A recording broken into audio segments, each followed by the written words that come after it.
Hey guys, Ramsey here. Welcome to another video. Today we have a very special video. I have been waiting for this for so long.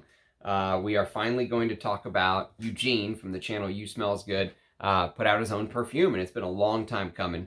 Over a year in the making, year and a half, almost 2 years since he kind of came up with the idea, I believe.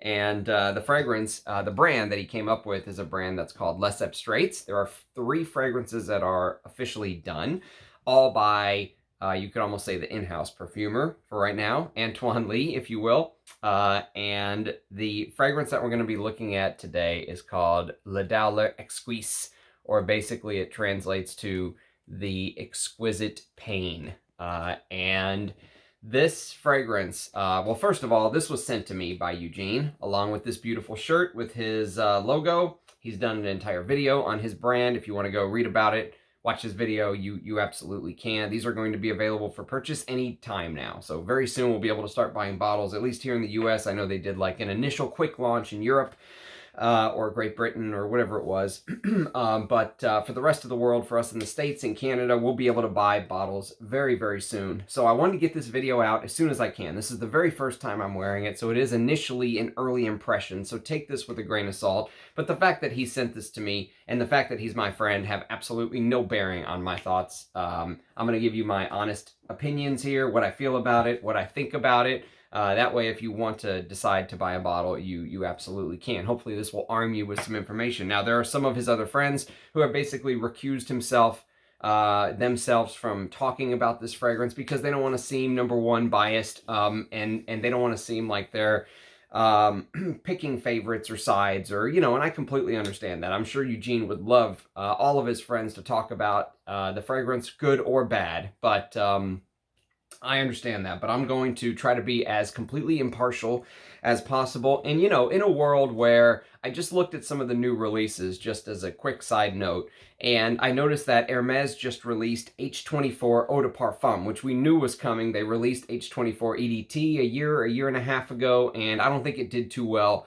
So now we have a flanker, and then Guerlain just released La Petite Robe Noire Eau de Parfum Intense, which is just, you know what I mean? Like, from 2 of the most honorary houses, this is the crap that they're giving us. They're not tailoring their brands, their perfumes to perfume lovers. They're tailoring it to the lowest common denominator. And that's why this release and releases like this from other YouTubers. Yesterday I talked about Peter Carter's brand, which is Centauri Perfumes, and I did an initial impression on his newest one, which is Mirabai, which you can still buy from his website right now. There's still bottles left.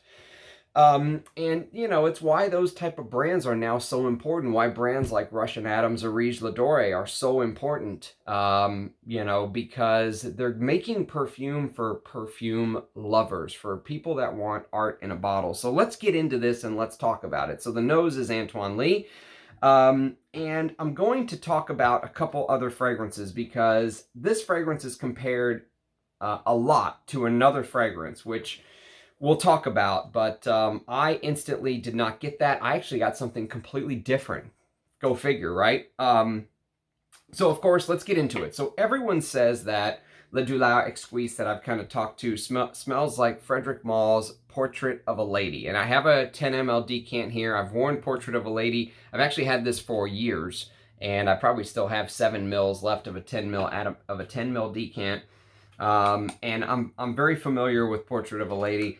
The reason that people say that Le Douleur Exquise, or we'll just call it the Exquisite Pain from here on out, it's easier for me to say, smells like this is that they both carry 3 main notes, which is rose, patchouli, and clove. Okay, those are the 3 main notes that show up in both fragrances. But when I first wore this, it actually does not remind me of Portrait of a Lady. That's not what I initially thought. Actually, in the first 5 or 10 minutes, I was writing people going, hey, have you guys got this connection? Because I got a big dose of this. And again, these are just so I can give you an idea of what the fragrance is like. None of the fragrances are redundant. You could easily own everything I'm going to talk about today, and it's not redundant. But when I first, and by the way, just so I should say, I have a dry down of about 6.5 hours right here on my left hand, and I have about a 1 hour fresh spray, maybe not even, maybe 45 minutes ago right here on my right hand. And so the fragrance that it actually reminded me of initially, right off of first spray, was this Amouage Imitation Man. Now, for those of you who have never smelled Imitation Man, it came out in 2018, and let me just go through some of the notes so you have an idea of what we're dealing with here. So, La Douleur Exquise is Bulgarian rose, cumin, Turkish rose, patchouli, iris palladia, which I don't know what the difference between iris palladia and just regular iris is, clove, castoreum, atlas cedar, frankincense, opopanax, and myrrh. Imitation Man has citron, nutmeg, black pepper, Turkish rose, Irish violet, myrrh, leather, vetiver, patchouli, and castoreum. So you can instantly see the notes that are very similar. You've got the rose, which there's multiple types of rose in the Exquisite Pain. Imitation Man just lists Turkish rose. You've got iris, you've got myrrh, you've got patchouli, and you've got castoreum. Those are big, notes that they share in common. And then the other, if you want to kind of build a scent profile, what it really reminds me of, what makes it different from Imitation Man. So Imitation Man obviously has that, it has that citron fruit. I'll go into it further when I talk about the review, but the Exquisite Pain has this cumin note in it. And the cumin and the clove kind of mix in the top to give it this spiciness, and I'll talk about kind of what the feeling and what the fragrance gives me as the minutes and hours kind of continue to tick by. But I want you to think about another Amouage. So there is actually another Amouage fragrance that was released in 2009, and it was a Cecile Zarokian creation. It's called Epic Woman. And Epic Woman is this oriental spicy fragrance that has this cumin, damask rose with cinnamon, which is Cinnamon's in Portrait of a Lady. I don't think cinnamon's a listed note in the Exquisite Pain. With iris, patchouli, frankincense. And so you can instantly see, again, there's a big, there's lots of notes that are in common, but think about, in this particular one, I want you to think about that cumin in the top. If you've ever smelled Epic Woman, the cumin in the top mixed with the rose is absolutely stunning.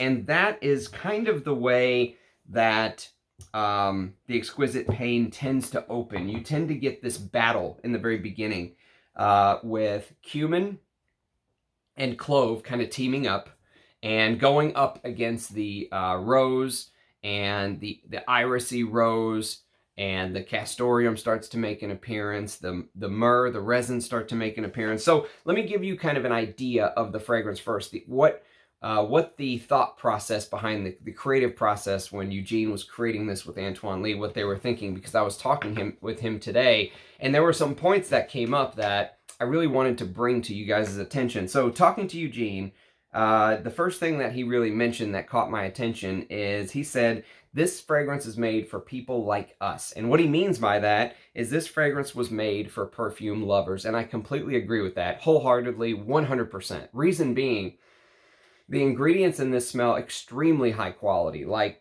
the highest quality you could imagine, number one. Number two, this is a very artistic fragrance, and I'll go into some of that as well as we continue to talk about the fragrance. But this is a fragrance really this is perfume for perfume lovers, let's put it that way. People who want art in a bottle. That's what the Exquisite Pain is for. I mean, even the name, the Exquisite Pain, most people are going to be like, what? But if you're looking for art in a bottle, this is definitely going to appeal to you. It's 100% spot on, 100%. And then, talking about Imitation Man, one thing that we just noticed, me and him today while we were chatting about it, is the slogan or the brief for Imitation Man, because I mentioned, hey, this reminds me a lot of Imitation Man. Have you smelled it? And he said, oh, years and years ago, I can't remember it. But the brief was, life imitates art. That was the brief for Imitation Man. And we kind of had a chuckle because he had mentioned that the whole idea of Les Abstraits is that art imitates life. And so things that we experience in life and can be captured in a bottle, the feelings of life. That's the whole point of the brand Les Abstraits. So it was very interesting to him that I mentioned this fragrance because Christopher Chong, who's one of the most creative people that has ever been a creative director, came up with this fragrance with Life Imitates Art. And then if you know the story behind this, this was supposed to be kind of an encapsulation of Christopher Chong growing up in New York in the 1970s. So there's some touches here that obviously the Exquisite Pain doesn't have. There's this extra violetiness, this purple ionone vibe that you get from Imitation Man. It'll almost smell like vinyl sometimes, like you're smelling old vinyl records. Very strange, very artful fragrance. And interestingly enough, Eugene had mentioned that the brief, he was going back through his notes, and he said the brief was actually sent to Antoine Lee on February 14th of 2021. And we were like, February 14th? Isn't that Valentine's Day? And it happens to be Valentine's Day. So very coincidentally, considering that the Exquisite Pain is named after a broken heart. So the brief was first sent to Antoine Lee on a day about love, and the whole fragrance is basically about a broken heart from love. And so that's one of those strange universal coincidences that sometimes just happens when you're creating stuff. And sometimes you notice it early, and sometimes you notice it after the fragrance is completely done. You know what I mean? And so that was something that we just kind of thought was a very strange coincidence. Peter would love something like that from Centauri Perfumes. He loves those little strange details about the universe. And so the working name that Antoine Lee gave this fragrance when he was working on it, by the way, just so you guys know, was Rose Noir. Okay? And the working name that Eugene gave to the fragrance when he was working on it was Patchouli Trauma. Which I like both of those names, actually, to be honest with you, and they both would absolutely fit. Patchouli Trauma because of the trauma of heartache and broken hearts and all that stuff, and I'm sure everyone has had either somebody, that they loved break up with them, or lose a relationship, or lose a family member, maybe they passed away, whatever. I'm sure we've all gone through that kind of stuff in life. If you live long enough, it'll definitely happen. And so the reason that Eugene told me that he picked rose in the Exquisite Pain is because rose is kind of the universal flower of love, right? It's seen as that universal love flower. You give people roses on Valentine's Day, that kind of thing, right?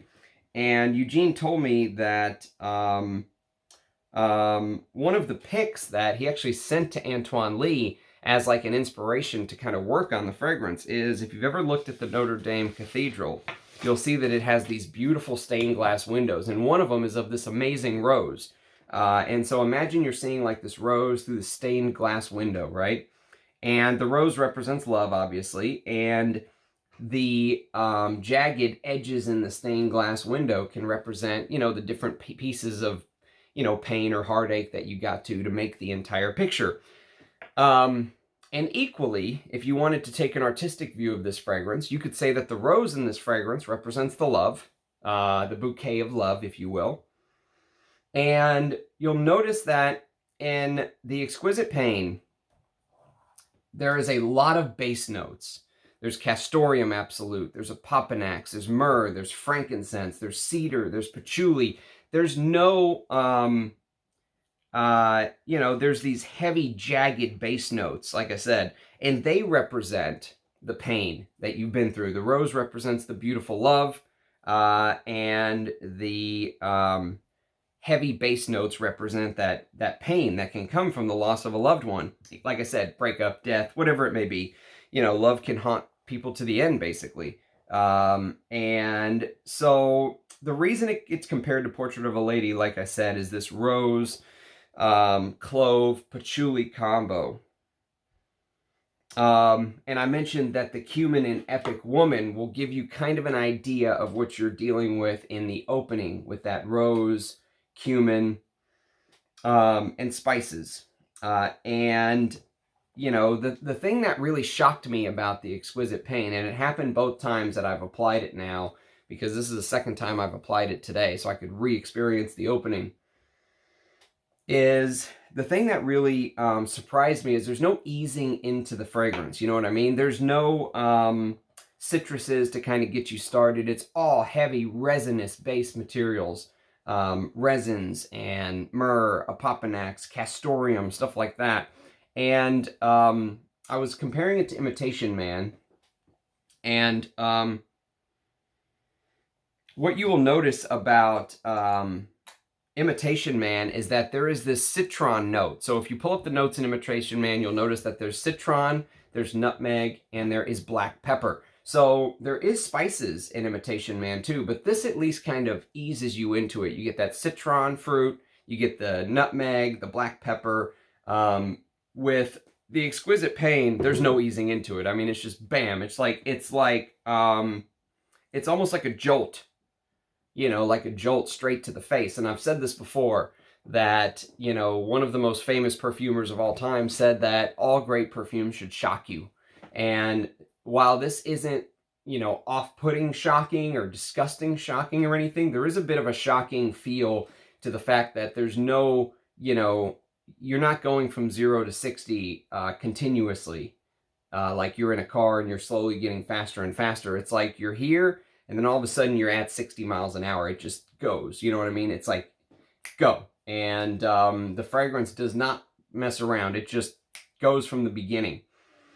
And it's a you know, it is a fight in the beginning kind of for authority, because you've got that clove cumin combo, which works as the spices, and they kind of try to take over. And for the first, you know, minute or two, you'll really feel that there's this battle for supremacy, if you will, between the ingredients.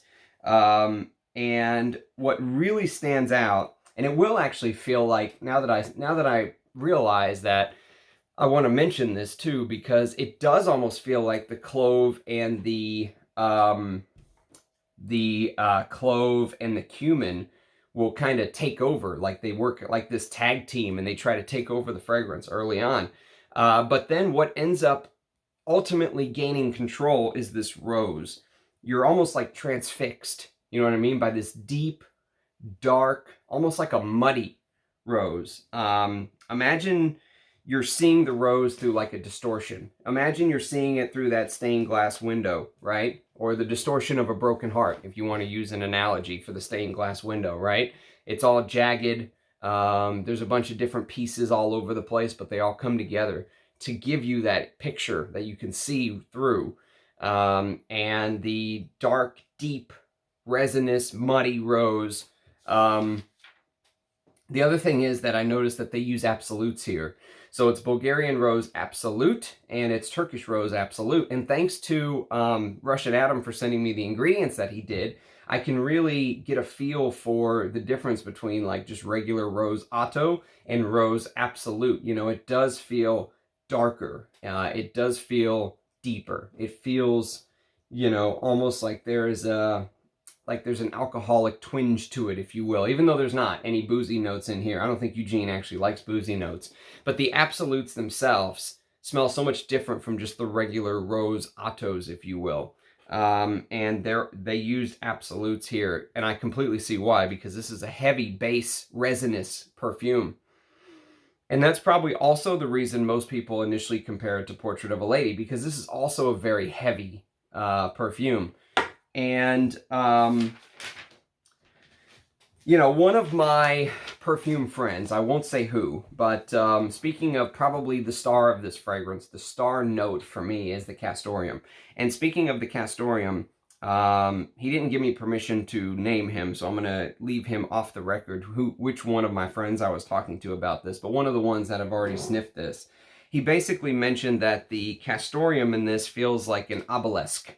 You know, like it's an ancient, it feels like an obelisk in an ancient town, okay? So imagine that there was this obelisk built, and it's from ancient times, and a town got built up around this giant, you know, old-timey structure. No one knows what it is. no one knows what it used to mean or came from. They just know it's from another time, another place, another civilization. And, you know, they know it meant something to a previous civilization, a previous group of people. But they haven't quite figured it out yet, but it's part of their everyday lives. It's just, it's ever present. You know, it's there. It's right dead smack in the middle of town, and it's huge. You know what I mean? And they built this town around it. That's what the Castorium feels like in here. Now, that was his representation, and I thought it was good enough that it was worth mentioning on here. So for me, if you know me, animalic notes are kind of my thing. I absolutely love them. I did a top 100. The top fragrances in that list are filled with animalic fragrances. Everything from civet, hyrax, ambergris, castorium. And you know, if you did check out my top 100 fragrance, you'll realize that this actually made number 2, Antaeus.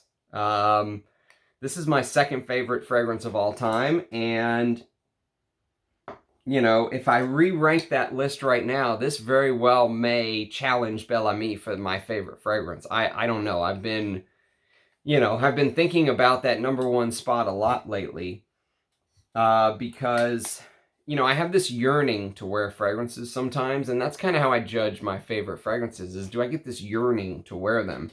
And this is there is just a constant, like, desire to wear Antaeus in all of its forms, even in Antaeus Sport, which most people don't even know there was a Sport. This came out in 1981. Antaeus Sport Cologne is how they listed it. Came out in 85. And then it was promptly discontinued in 86. They barely gave it a chance to fly. I mean, they pushed it out of the nest, and that was that.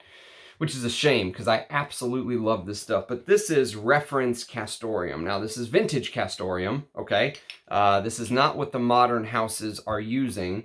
And I think that's probably the reason why, when I smelled this, I instantly went to Imitation Man, because that modern Castorium note, you know, unless you're going to go back in time... unless you're going to go back in time and try to hunt down these vintage fragrances, you'll never find a Castorium note like this nowadays. It just can't be recreated, you know. It was done, especially these vintage bottles, these older bottles with the silver sprayers. God, the Castorium in here is amazing. And the thing that I love about Antaeus, and the reason why I actually put this number 2 instead of number 3, because I was really torn in my top 100 between Kouros and Antaeus.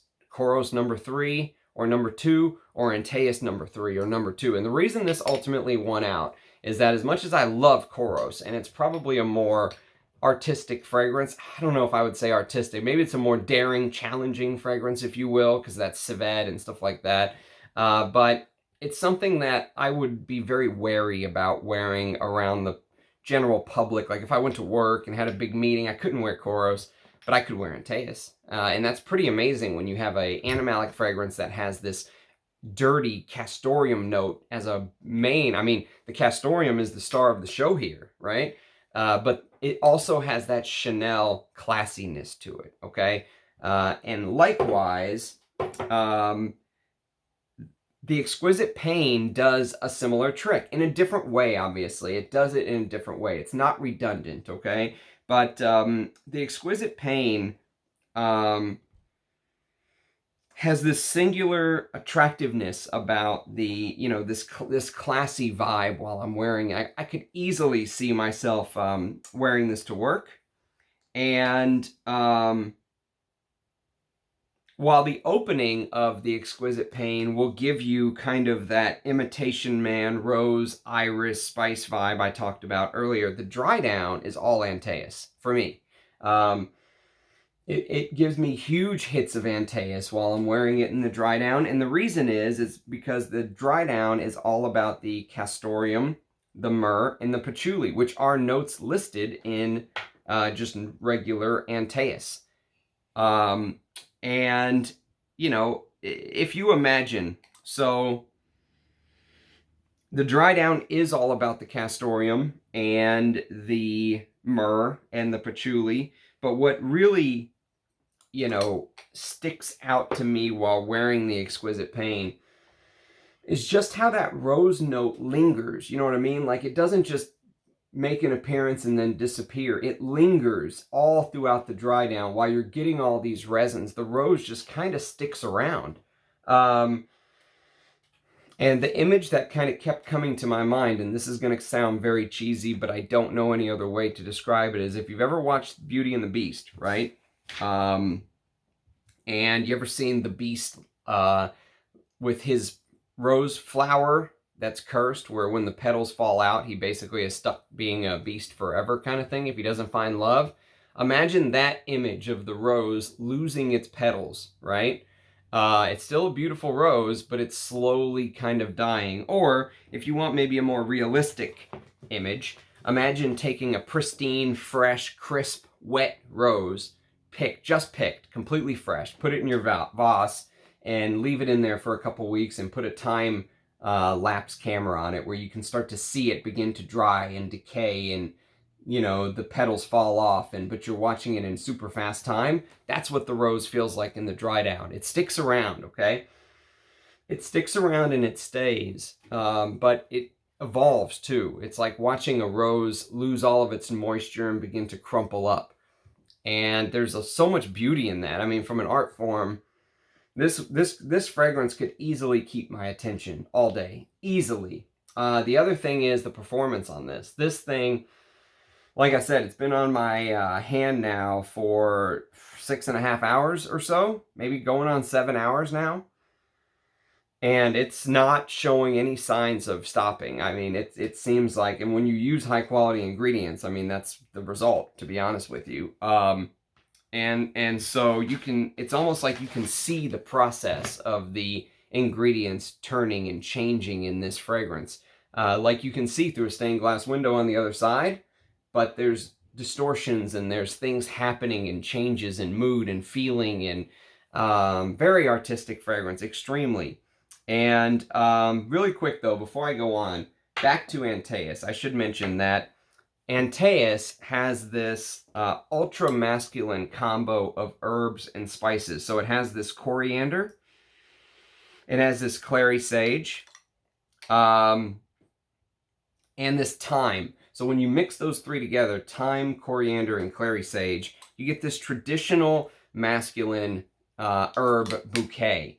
With Antaeus Sport, they made some replacements, okay? So the greenness is from Artemisia. They added Artemisia in the top of this, and peppermint, and they added vetiver in the base. There's no vetiver in regular Antaeus.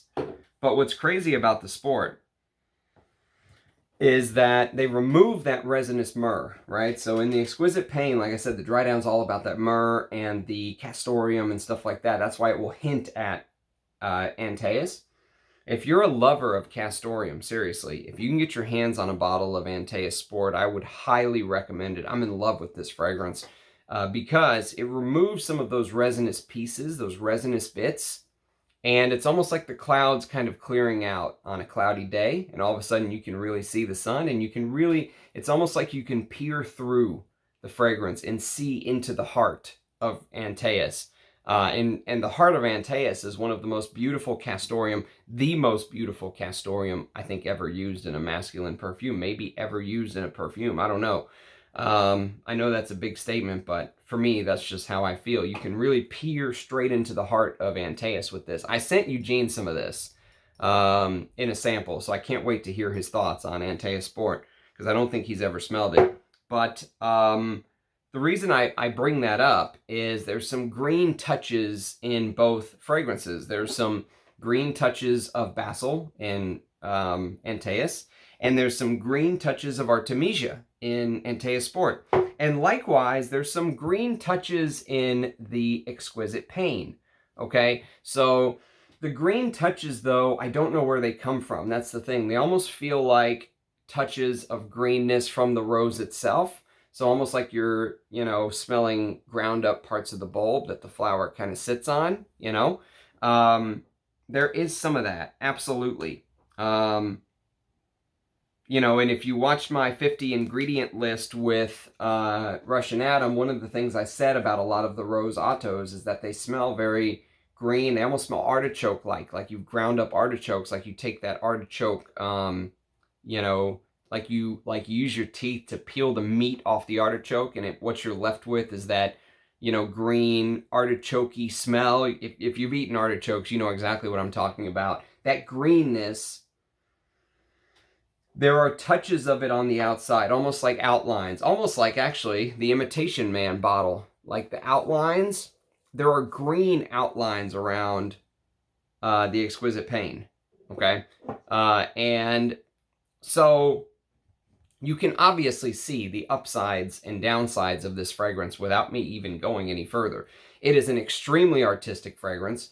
Antoine Lee used the highest qualities of ingredients in this. They didn't skip on ingredients at all. I think it's very fairly priced, okay?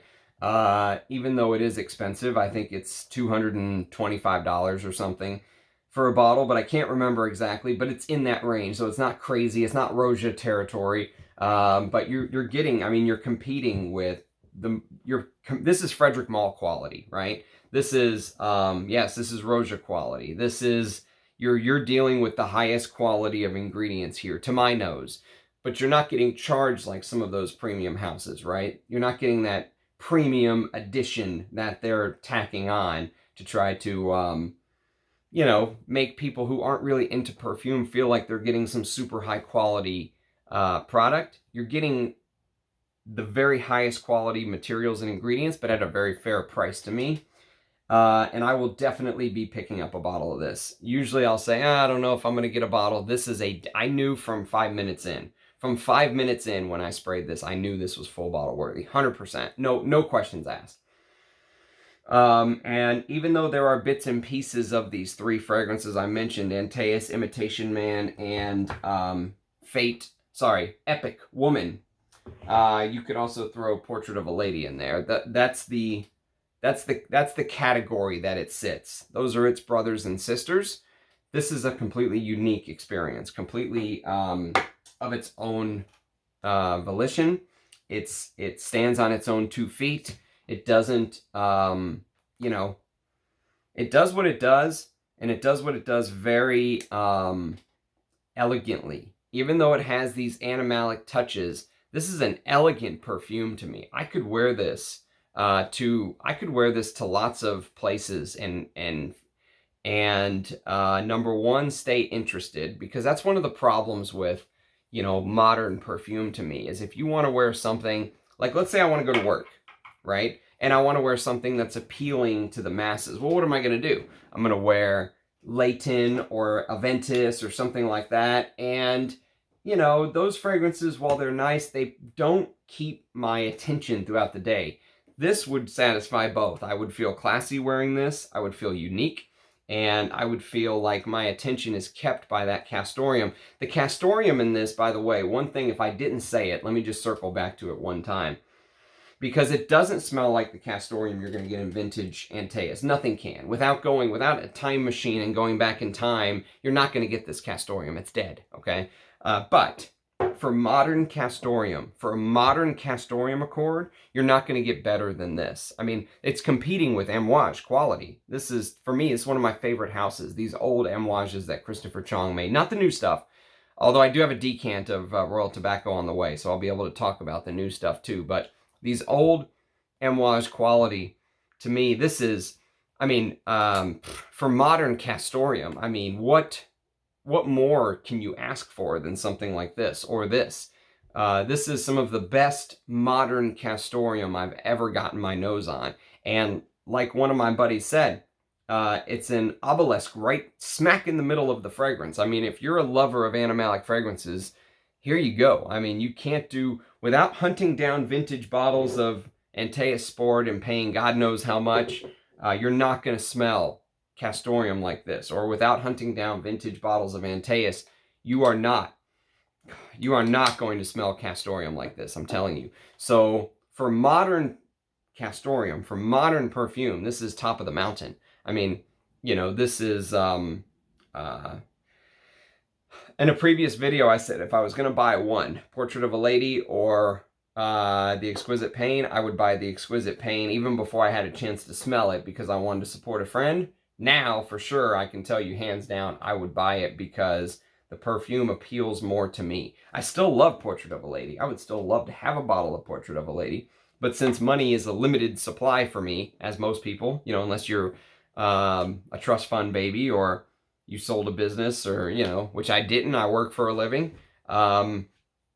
You know, money is a limited thing, right? You have to, you know, determine where you're going to spend your hard-earned dollars. So for me, I'm going to spend this number one because I love the fragrance, but number two to support a friend, obviously. But this is definitely full bottle worthy. If you blindfolded me and I had no clue this was Eugene's fragrance, I would say the exact same thing. The fact that I get to support a friend too is even better. So, you know, I hope that you guys thought that I have been fair on this, number one. Number two, if you have smelled this, I would love to know if you agree or disagree with me. If you smelled Imitation Man, by the way, I would love to know if you get little touches of the rose, castoreum, iris combo, you know, in the Exquisite Pain, at least in the opening. Yeah, what a fragrance. I mean, what a group of fragrances to be compared to, though. Antaeus, Imitation Man, and Epic Woman. And of course, Portrait of a Lady is the one that most people compare it to. But I think it's probably closer to Antaeus and Imitation Man, if you ask me. So let me know what you think. Let me know what your thoughts are. If you have had a chance to smell this, I would love to hear your thoughts in the comments below. If you want to try it or you're excited to buy a bottle once it comes out, let me know. Like, subscriptions, of course, help, but it probably also help get this video out to people who are interested in Eugene's brand. So I usually won't tell you to like and stuff, but this video might be an important one to like. I really appreciate the support and everything. I mean, Eugene, thank you for sending me this sample and this beautiful shirt. Honestly, I'm touched, mate. I hope your fragrance is a huge success because, number one, you deserve it, and number two, this is perfume for perfume lovers, and stuff like this, you know, these type of fragrances are going to be the future of, I think, perfume lovers' fragrance wardrobe, if you will.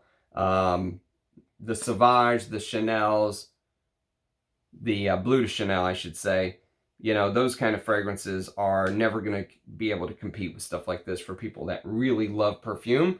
And it's just a matter of, I think, getting word out, you know, letting people know that stuff like this exists, because this is the next step. I mean, if you want modern perfume done right, here you go. The Exquisite Pain by Les Abstraits.